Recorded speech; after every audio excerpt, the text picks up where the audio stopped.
Leader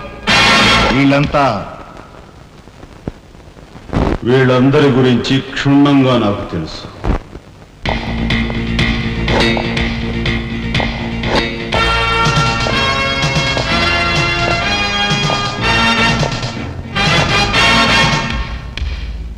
నువ్వు director of industries.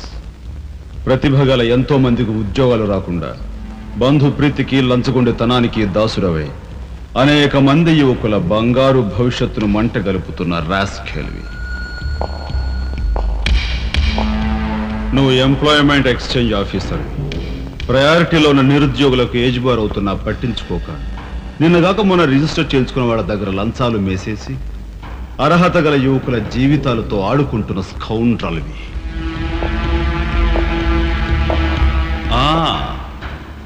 నువ్వు జిల్లా పరిషత్ చైర్మన్. ఎన్నో ఉపాధ్యాయ పదవులు ఖాళీగా పడి ఉన్నా వాటిని ఫిలప్ చేయకుండా అటు నిరక్షరాస్యతకు ఇటు నిరుద్యోగానికి కారకుడు అవుతున్న శాడిస్ట్.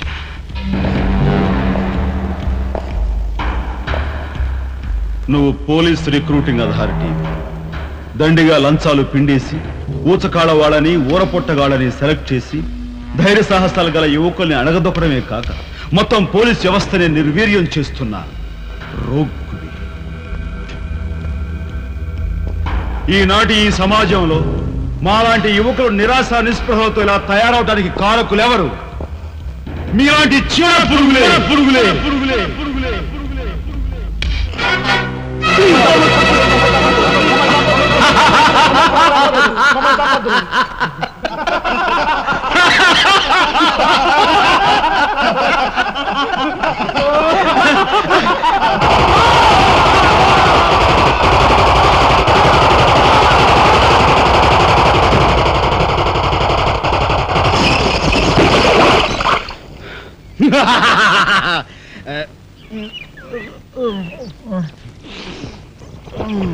వీడి మొద్దు నిద్ర పాడైపోను. ఇక్కడ కర్ర ఎక్కడ తెచ్చింది?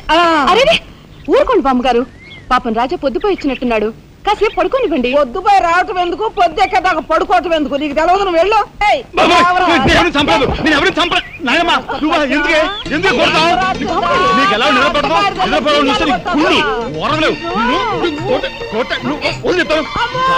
నిద్రపోనకుండా కొట్టుకొని పైవం చేస్తుంటావు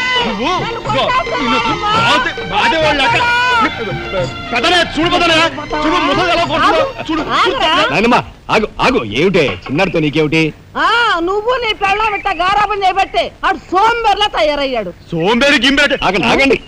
మిట్ట మధ్యాహ్నం దాకా పడుకోవడం మూలంగా ఇంటికి ఉపయోగం, దేశానికి ఉపయోగం తెలుసా? దేశానికి? అవును మరి. నాలాంటి వాళ్ళకి ఉద్యోగం రాకపోవడం వలన స్ట్రైకులు చేసి బస్సులో తగలబెడతామా? అలాంటివి ఏమీ చేయకుండా యువతలు నిద్రపోవడం మూలంగా దేశానికి ఎంత ప్రశాంతత. ఏమిటినైనా లాభం ఏమ్మా, కానీ సంపాదన లేనోడు 3 పూట్ల మిక్కితే ఇంటికి ఎంత ఖర్చు? అందుకే అర్ధరాత్రి వచ్చి మిట్ట మధ్యాహ్నం దాకా నిద్రపోతాను.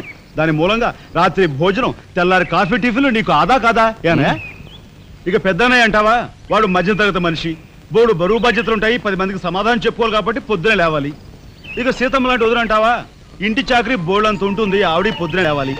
ఇక చిన్నయ్య, ఇదిగో వీడు ఒక పుస్తకాల పురుగు, ఎప్పుడెప్పుడు ఐఏఎస్ పాస్ అయిపోదామని ఉంటుంది కాబట్టి తను పెందడే లేవాలి. ఇక చిన్నపిల్లలు పొద్దునే ఆడుకోవాలి, చదువుకోవాలి కాబట్టి వాళ్ళు పెందడే లేవాలి. నువ్వు నేను ఎందుకే పెందడే లేవటం? నా మాట విని నాయనమ్మా, నువ్వు నాతో పాటు అర్ధరాత్రి వరకు గాలి తిరుగులు తిరిగి ఇంటికి వచ్చి నిద్రపోయి లేటుగా లేచావనుకో, ఇంటికి ఖర్చు తగ్గుద్ది, నాకు నీ నస తగ్గుద్ది. ముదిరిపోయావురా. చిన్నబాబు నీళ్ళు తోడుతున్నా, ఎంత పొగర్రా నీకు? ఉదయంతో చాకరీలు చేయించుకుంటావా? ఏంటి తోడాలి, సబ్బెట్టాలి, రఫాడించేస్తానేమనుకున్నావు? నువ్వు చేయాల్సిన పనులు ఉదయంతో చేస్తావు, నేను నిన్ను కేకలు పెడతావు అనుకుంటే నువ్వు ఎదురొస్తావా? అయినా ఈ వయసులో నువ్వు చేయాల్సిన పనులు ఏమిటి? ఏంటయ్యా? నాకు సేవలు చేసుకోవటం. ఏంటి? తాతయ్యకి ఎలాగో సేవలు చేయలేదు, నాకు సేవలు చేసుకో. దేవుడు మెచ్చి నీకు స్వర్గ దూరాలు తెలుస్తాడు. నిజమేనట్రా చిన్న? నిజమైన ముసల్దానా?